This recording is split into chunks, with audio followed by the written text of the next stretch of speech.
Hi friends, ముందుగా ఉడకబెట్టుకున్న బంగాళదుంపలు వేసుకొని మెత్తగా స్మాష్ చేసుకోవాలండి.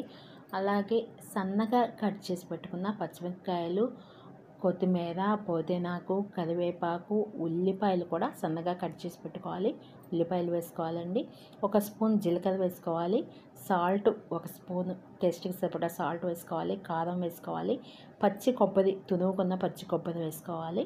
అలాగే 1 స్పూన్ కలోంజీ వేసుకొని కలుపుకోవాలండి. వాటిలో ఆ బంగాళదుంపలో ఉన్న తడి, మామూలుగా ఆకుల్లో ఉన్న తడితో మనకి కూర సరిపోతుంది. తడి మనం వేరే వేసుకోవసరం లేదు.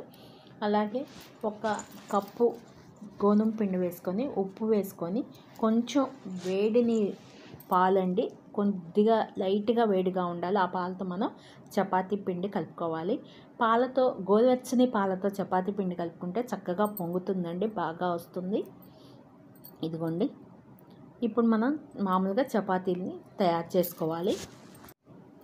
చపాతీ మామూలుగా రెడీ చేసేసుకోవాలండి. దాంట్లో ఇప్పుడు ఇందాక మనం తయారు చేసి పెట్టుకున్న కూర పెట్టుకొని చక్కగా ఇలా మడతేసుకోవాలండి. ఇప్పుడు తిరిగి మళ్ళీ మనం చపాతీలాగా ఒత్తుకోవాలి. చక్కగా మొత్తం అంతా అయిపోతుంది కదా, కొంచెం పౌడర్ వేసుకొని చపాతీలాగా ఒత్తుకోవాలండి. చక్కగా చపాతీలాగా చక్కగా చేసుకొని ఆయిల్ కొంచెం వేసి కాలుస్తున్నానండి. కావాలనుకున్న వాళ్ళు ఇంకొంచెం మరింత ఆయిల్ వేసుకోవచ్చు. మేము లెస్ ఆయిల్ తింటాం కాబట్టి చాలా తక్కువగా ఆయిల్ వేసి కాలుస్తున్నాను.